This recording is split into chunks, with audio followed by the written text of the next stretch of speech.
Good afternoon. Phil Lindemann with your news from Avalanche Physical Therapy on Krystal 93. It is confirmed last night was the first snow of the season up high at Hoosier Pass. Photos from Seth's weather report on Facebook show a dusting above 13,000 feet, where temps fell below the mid-30s. Seth confirms it was not hail or other condensation, but real-life snow. By now, of course, it's all gone. Local law enforcement has a love-hate relationship with exit 205 and 203. Every goods, service, window, candy, gasoline, everything you see in the stores probably goes through those two interchanges, right? That was Silverthorne Police Chief John Miner. So far this year, 2 semi-trucks have crashed at exit 205 after ignoring signs to stay on the interstate. I would like to see those big boom signs, the ones that go from one side of the road to the other that have variable messaging that is right in your face that says, truckers, if you've lost your brakes, stay on the interstate. Miner says he talks to CDOT monthly about exit 205 solutions, but those signs cost hundreds of thousands, and they are not in the immediate future.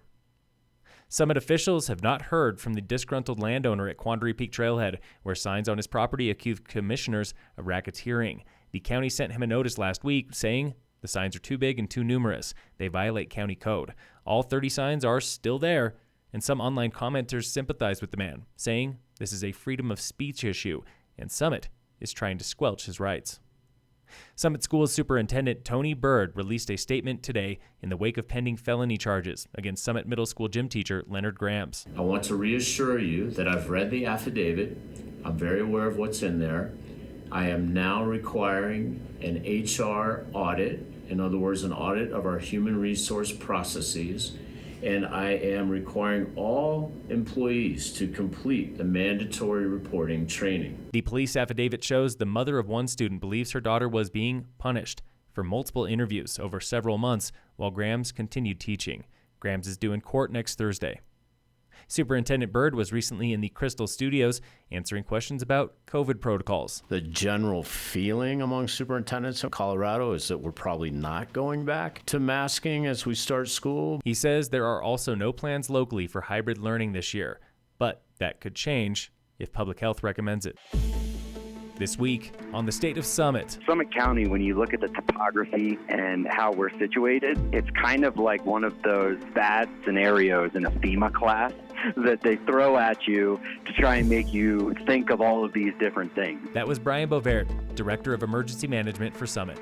For the first time ever, he is leading dozens of local agencies through a FEMA assessment known as THERA, Threat and Hazard Identification and Risk Assessment. The reason you probably haven't heard about it is it originally was mostly done by larger jurisdictions, the big cities. Summit's in-house emergency plan focuses on Mother Nature, snow, rain, and more.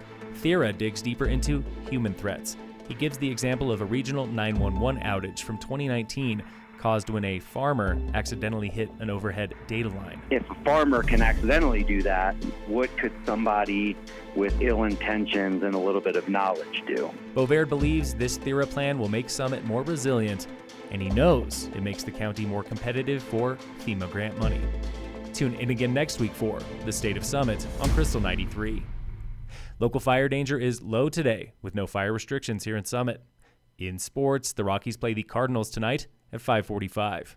And in local sports, brought to you by Red Mountain Autos at their new location on Airport Road, Breck teenager Nico Konecny was just crowned champion of the Breck Epic 3-day race. He finished 15 minutes ahead of second place after yesterday's Stage 3 was canceled for rain. Nico's brother Lassie was leading the 6-day race until today when Boulder's Lachlan Morton pulled ahead. Phil Lindemann with your news from Avalanche Physical Therapy on Krystal 93.